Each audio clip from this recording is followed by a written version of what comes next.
Olá, nesse vídeo estaremos respondendo algumas perguntas que vocês deixaram lá no nosso Instagram. Assista até o final, tá bem interessante. E aproveita, deixa algumas perguntas aqui nos comentários aqui embaixo, que a gente vai e faz outro vídeo respondendo essas perguntas. Não esqueça também de ler e dar o like nas que vocês mais gostarem, que é ajudar a gente a escolher as perguntas, né? E fique aí com o vídeo.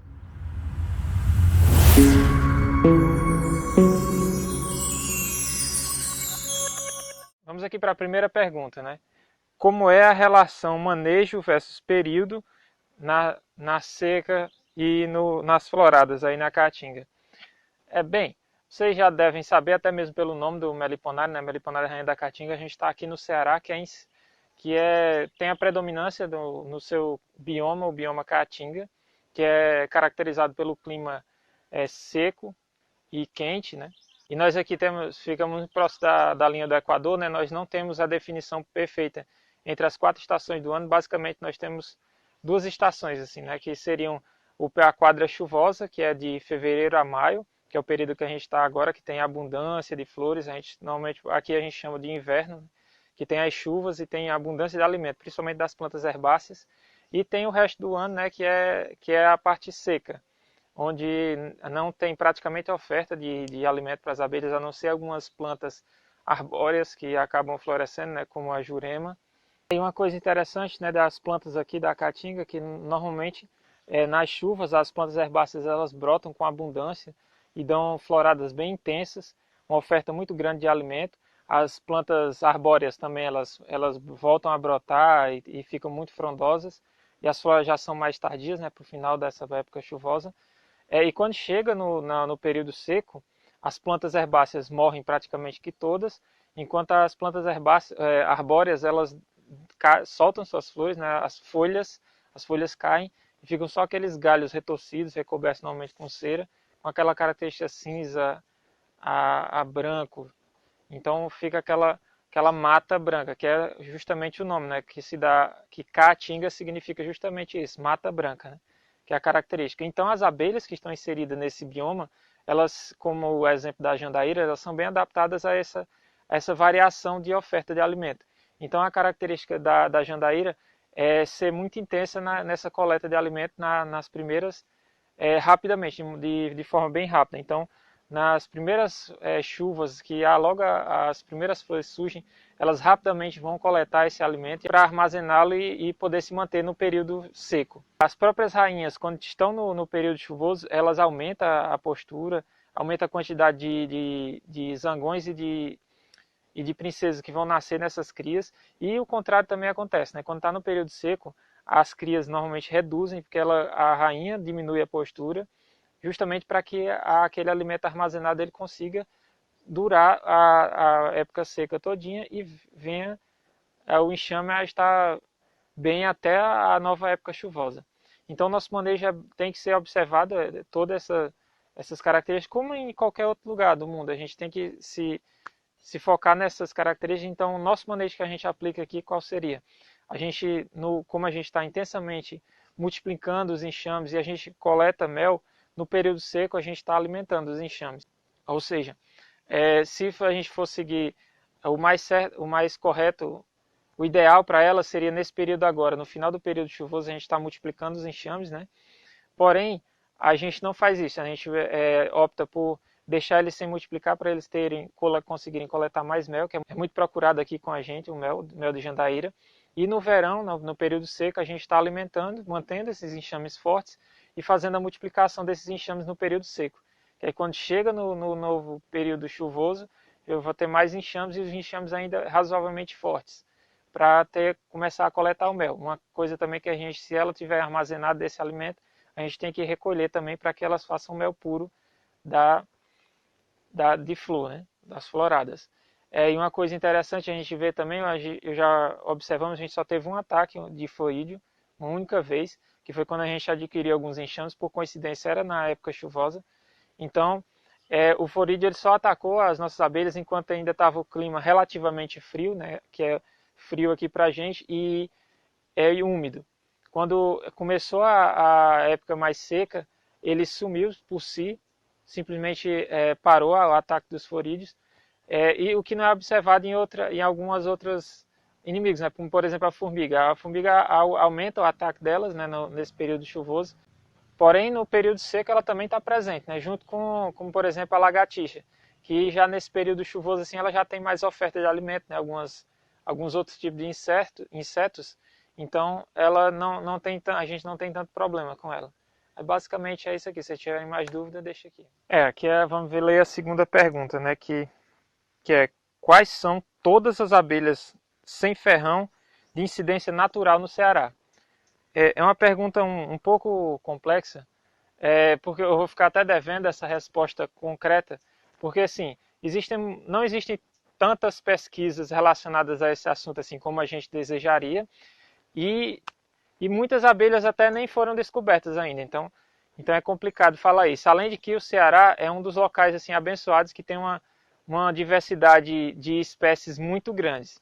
Mas aqui no Ceará a gente tem um relato de muitas abelhas. Vou pegar aqui uma colinha aqui para dar mais ou menos uma lista das abelhas que a gente tem relatos de pessoas capturando ou encontrando em árvores, por exemplo, né? Teria a jandaíra, o jati, a moça branca, canudo, cupira, tubiba, a uruçu amarela, essas são as mais comuns, né? Aí tem a remela, que é uma abelhinha pequenininha, caga-fogo, abelha mambucão, a feiticeira, bunda de vaca, olho de vidro, jataí preta, iraí, mandaçaia da caatinga, uruçu de chão. Em algumas listas, como por exemplo da Associação Brasileira de Estudos das Abelhas Nativas Sem Ferrão, eles também listam aqui no Ceará, por exemplo, a uruçu verdadeira, né, que é Melepnis scutelaris, a jataí e a manduri rajada. Inclusive vou deixar o link aqui embaixo, né, que ela tem é bem interessante, tem um mapa do Brasil, você clica no estado, ele diz as abelhas que tem em cada estado, é bem interessante, vou deixar aí para vocês acessarem aqui o link. Como eu falei, é difícil falar todas que tem, porque a gente não tem os estudos suficientes. Como eu já vi algumas dessas citações de meliponicultores que não encontrei nenhum estudo falando. Como por exemplo a olho de vidro, eu já vi poucas coisas. Uma que nova aí que nomearam de bico de vidro também, não seria nova, né? Uma que eu vi recentemente, né? Que eu não vejo citação em nenhuma dessas listas, então é complexo. Mas as citações que eu conheço de meliponicultores são essas que eu falei, e tem essa da lista da abelha, do site Abelha, né? Que eu vi, vou deixar aqui o link para vocês. E agora aqui vamos para a terceira pergunta, né? Posso colocar 2 sobreninhos na uruçu nordestina para usar só um segundo em uma futura divisão? Amigo, no caso pode sim. Depende muito do tamanho da sua caixa, né? Se ela for uma caixa muito grande, pode acontecer de que ele não suba esses 3 módulos, né? Mas eu acredito que isso seja muito difícil, porque o urso nordestino é uma abelha muito populosa, né? Uma abelha grande, então provavelmente vai dar certo. Quando ela subir, né, que estiver ocupando esses 3 módulos, né, que seriam o ninho e os 2 sobreninhos, você escolhe aquele sobreninho que está com as crias já bem nascentes, com o disco talvez até coroado, ou então aquelas crias bem brancas e que esteja com bastante disco de cria, que vai ser sucesso a sua multiplicação, né? E aqui é uma próxima pergunta, né? Cupira se adapta em caixa modular? Qual o manejo mais eficiente para a mesma? No caso sim, ela se adapta bem em caixa modular, inclusive a gente tem um enxame aqui atrás de cupira. Eu vou mostrar aqui para vocês. Olhem só, ela está aqui nessa caixa que é a JCW. Percebam que ela tem as melgueiras aqui nas laterais, o ninho aqui e o sobreninho. Elas vão muito bem, já estão há bastante tempo aí. Elas se adaptam. E quanto ao manejo, é um manejo que a gente aplica normalmente às melíponas, né? Por exemplo, se a sua intenção é para multiplicação, você está alimentando para o enxame estar sempre forte, né? E verificar a presença das realeiras, de preferência botar o máximo possível na sua multiplicação, né? Escolher aqueles discos bem nascentes e com muitas realeiras para poder fazer a sua multiplicação de enxame. Lembrando que é uma abelha bem defensiva, então é interessante estar bem preparado. Se puder cobrir o rosto, é interessante, né, que ela mordisca bastante, apesar de que não dói, né, mas são muitas, elas são bem defensivas. E vamos seguir aqui com a quinta pergunta, né, que é: qual planta não deve faltar no pasto apícola da uruçu nordestina? Se você fala em relação a plantas nativas, né, teria algumas plantas como, por exemplo, a berdoégua, né, que é chamada de 9 horas, algumas plantas do gênero mimosa, como até mesmo a jurema, e aquela que forma uma bolinha rosa, vou ver se eu mostro para vocês.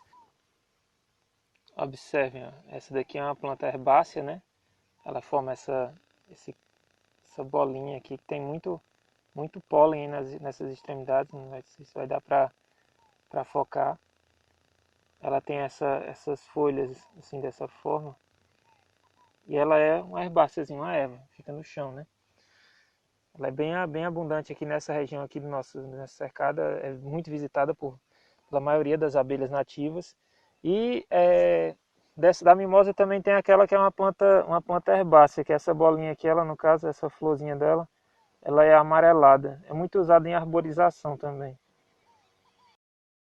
Aí teria a barba de bode, o araçá, a salsa, que é uma planta normalmente tóxica para animais, né? Animais como herbívoros, como vaca. E não pode faltar também aquelas plantas assim, que no caso para nós aqui seriam exóticas, né? Como por exemplo o mutre, que é uma florada bem abundante, né? E as abelhas urus nordestinas elas gostam, já observei aqui no nosso meliponário, elas no mutre. O Ora pronobis, né? Que fornece muito pólen, né?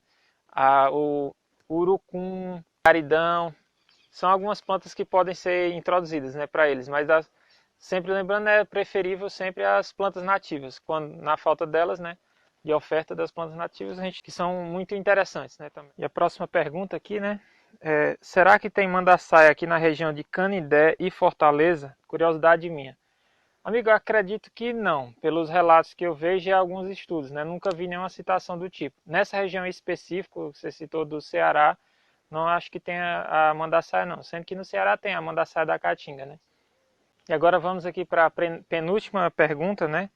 Se a jandaíra é natural do sertão ou caatinga, qual a explicação para existir ela na natureza na beira-mar? A jandaíra, e como todas as outras espécies de abelhas e animais, além de plantas também, elas têm as suas preferências quanto em relação à temperatura, umidade e tal. Só que a gente tem que ver, né, que, por exemplo, a caatinga ela se estende em algumas regiões do Ceará, por exemplo, algumas do Rio Grande do Norte, elas chegam a 20, 30 quilômetros de distância da beira-mar, né, da praia. E a gente tem que ver também que existem as áreas de interseção, né, de climas, né? Por exemplo, a Caatinga ela não acaba exatamente aqui, aqui começa o Cerrado ou o Mangue. Então há uma certa mescla dependendo do local, né? Então há a possibilidade realmente dela estar em outros climas e outros biomas. Isso é normal. Como também o clima natural e os habitats naturais dessas abelhas, elas estão muito degradadas. Essas abelhas elas já estão em certo estresse, né? Elas já não estão totalmente no ideal para elas, né? Que o ideal seriam árvores mais grossas e tal. Então essas árvores já são tiradas, a oferta de alimento delas já não é tão a mesma devido ao desmatamento, então isso pode ter provocado essa dissociação também. Lembrando também que há estudos genéticos e tal, então tem uma certa variabilidade em relação à espécie jandaíra, dentro da própria espécie jandaíra. Então é normal que algumas tenham algumas características um pouco diferenciadas de relação a outras, né? Isso é normal, isso é natural dentro da mesma espécie. Então a gente tem que ver, por exemplo, essas abelhas estão aqui há muito tempo, né? Então é normal essa ter uma certa variação. E agora vamos aqui para a oitava e última pergunta, né, desse vídeo. O que acham das caixas ímpares com porão ou lixeira? Já utilizaram? Quais as vantagens? Essas caixas elas têm esse compartimento, né, que é uma lixeira, um módulo que vem antes do ninho, né, fica abaixo normalmente do ninho, e serve justamente como o nome já diz, é o alçapão ou lixeira, e serve para elas depositarem o lixo delas. Né. O que vocês podem observar nas suas caixas, naturalmente elas fazem alguns acúmulos de umas lixeiras realmente. Essas estruturas é onde elas colocam, às vezes você pode encontrar abelhas mortas, resto de alimento, algum inimigo, fezes, por exemplo, da rainha, que eles ficam lá por um tempo até que elas fazem umas bolas e jogam para fora, né? Então, quando você faz esse alçapão ou essa lixeira, elas acabam por fazer essa lixeirazinha delas, né, que é natural elas fazerem dentro do enxame, nessa região, onde não vai ter tanto contato com o resto do enxame, né? E a vantagem é justamente essa, por exemplo, você vai estar manuseando suas crias, ou então numa colheita de mel e não vai ter contato, vai evitar ainda mais o contato com o lixo do enxame, né, com as lixeiras do enxame. A gente já usou, achou interessante, né, tem algumas abelhas que é essencial a utilização dessas lixeiras. Né. Na jandaíra a gente é interessante, dá um resultado interessante, porém não é essencial. Claro, se você não fizer elas, elas vão fazer as lixeiras, pode acontecer de ter dentro do ninho, né, na melgueira. Vai de você a escolha, né? Se você optar por não fazer a lixeira, né, elas vão acabar fazendo isso, então você vai ter que lembrar do seu manejo, lembrando que ela tá lá, né? Sendo que eu não vejo tanta complicação, a não ser que você vá furar os potes de mel para derramar, né? Que aí esse mel teria contato com essa lixeira, né? E galera, o vídeo tá ficando por aqui, não esquece, lembrando mais uma vez, né? Clica aqui no like, deixa o gostei, comenta, lembra de comentar, né? Que eu falei, lembra de botar aqui uma pergunta que quando a gente fizer um próximo vídeo, não vai ser logo, mas quando acumular bastante perguntas, a gente vai fazer um vídeo só respondendo as perguntas desse vídeo aqui. Então não esquece de comentar aqui sua pergunta, curtir as perguntas que você mais gostou, que está aqui nos comentários. E se puder e quiser, compartilhe esse vídeo aqui com seus amigos. Vamos fazer aqui o canal crescer e até o próximo.